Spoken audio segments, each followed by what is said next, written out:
موسیٰ علیہ السلام اس کا انکار کرتے ہیں اور ہر پیغمبر اس کا انکار کرتا ہے کہ اللہ کے سوا کوئی الہ نہیں. اور آپ بھی یہی کہتے ہیں لا شروع جو لگا ہی بڑا خطرناک ہے لا. ہم خود منہ سے لا الہ کہے جاتے ہیں پتہ نہیں ہوتا نہیں ہم کیا کہہ رہے ہیں. یہ باقیانہ کلمہ ہے اور یہ بڑا دلیرانہ کلمہ ہے. ہر بندے کی بس کی بات نہیں ہے لیکن ہم کو چونکہ عربی سے واقف نہیں ہے اس لیے ہم نے سینکڑوں الہ بنائے بھی ہوئے ہیں ہم لا الہ کہتے ہیں. تو ایک اور چیز ہے جس کی اکثر لوگ باتیں مانتے ہیں اور وہ کون ہے؟ اس کے انسان کے اپنے خواہش نفس. اس کی بات مان رہے ہیں اپنی خواہش نفس کی. میں آئی اس کو بھی لیا قرآن. ارأیت من اتخذ الہہ ہواہ، کیا آپ نے دیکھا اس شخص کو جس نے اپنے خواہشات کو اپنا الہ بنایا ہوا، یعنی اس کے جسم پر سارا کنٹرول اس کی خواہشات کا ہے. مقتدر اعلیٰ سورین اس کو مان رہا ہوں. سادہ سی مثال میں سمجھ دیتا ہوں کئی لوگ آپ کو ملیں گے کہ اسی کسی کی گل نہیں مانتے، اسی چھاج میں جائیے چھاننی میں جائیے ننگے نہ یہ ننگے نچیے تانوں کی. تو یہ کون ہے؟ اپنے خواہش نفس کی بات ہے. اس کو بھی قرآن میں الہ کہا. اور سب سے بنیادی الہ یہی ہے جو بندے کو مار رہا ہے. ہم میں سے ہر بندہ خواہشات کا پتلا بنا. خدا تو کسی کونے میں رہ گیا نا جو اصلی خدا ہے. ہم کو خواہشات کے بندے بنے تھے. تو جب تک اس کو نہیں ماریں گے آپ کچھ نہیں کر آگے بڑھ سکتے اسلام کو. پہلی ضرب یہاں پہ لگتی ہے آگے. اور جب لا الہ آپ کہتے ہیں تو یہ سارے الہ کی نفی ہو رہی ہے، ہر قسم کے الہ کی نفی ہو رہی ہے. ہاں آپ کا خواہش نفس ہے، ہاں دنیا کو بننے ہم آپ کا قرآن بنا ہوا ہے اور آپ کو خدا کے خلاف احکامات دیتا ہے، یا آپ کے بچے ہیں اور بیویوں آپ کو باتیں منوا رہی ہیں. آپ کی برادری بھی آج خدا بنی ہے نا.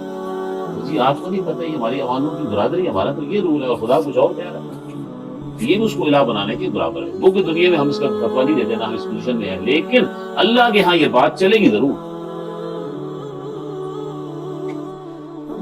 اس لیے اسلام کی تعریف اللہ کے نبی نے کیا کی ہے؟ عقل مند کون ہے اور بے وقوف کون ہے؟ الکیس من دان نفسہ، ہوشیار اور عقل مند وہ ہے جو اپنے نفس کو متی بنائے خدا کا، خدا کے سامنے سرنڈر کرے. یہ عقل مند آدمی ہے. وعمل لما بعد الموت، اور موت کے بعد کی تیاری کرے. اور بے وقوف کون ہے؟ وہ اسٹوپڈ ون. من اتبع ہواہ، وہ الہہ ہواہ، جس نے پیروی کی اپنے خواہشات نفس کی. ویتمنی علی اللہ، اور اللہ پر امیدیں بنائے بیٹھا ہے. خیر ہے جی اللہ غفور رحیم، اللہ بڑا رحم کرنے والا، اللہ بڑا کرم والا. تو پیروی کس کی کر رہا ہے؟ اطاعت کس کی ہو رہی ہے؟ اپنے خواہشات کا بندہ بنا ہوا ہے. اس کی نفی کریں گے آپ. لہٰذا ان تمام معنوں کے حوالے سے اللہ فرماتے ہیں قرآن پاک میں وَهُوَ فِي السَّمَاءِ إِلَٰهٌ وَهُوَ فِي الْأَرْضِ إِلَٰهٌ. آسمانوں میں بھی الہ وہی ہے اور زمین کے اندر بھی الہ وہی ہے.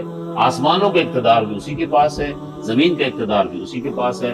آسمانی مخلوق بھی اسی کی متی ہے، اسی کے سامنے سرنڈر کیے بیٹھی ہے. اور زمین کی مخلوق سے بھی اللہ کا مطالبہ یہی ہے کہ وہ سرنڈر بفور آلمائٹی اللہ. لیکن ساری مخلوق کو سرنڈر کیے بیٹھی ہے. یہ جو دو ٹانگوں والا ہے اشرف صاحب، یہ اشرف صاحب بڑے ٹیڑے ہیں. یہ سرنڈر نہیں کرتا کیونکہ اس کی میں ہی نہیں ماروں.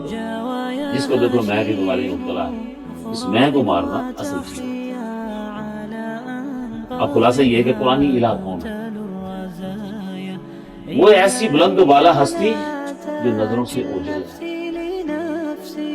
پوشیدہ ہے، جس کی عظمتوں کے سامنے انسانی عقل اور ادراک متحیر ہے، حیران و پریشان ہے. کیا کیا اس کی صفات ہے. جتنا آپ آگے جائیں گے آپ کی حیرانی اور پریشانی بڑھتی جائے گی. نمبر 3، جس کی اطاعت ضروری ہے، صرف اور صرف اسی کی اطاعت کرنی ہے آپ نے. اور اس کی اطاعت کیسے ہوگی؟ علی کو آپ کی علیحدہ حکم دے کر مجھے علیحدہ دے کر آپ کو جی اس الہ کی اطاعت جو صحیح معنوں میں اس کی اطاعت کیسے ہوگی؟ اس کے قوانین کے ذریعے سے، اس کے ضابطوں کے ذریعے سے، اس کے باعلاج کے ذریعے سے. اور باعلاج اس کے بعد اور اس کی وضاحت اللہ کے نبی نے اپنی سنت سے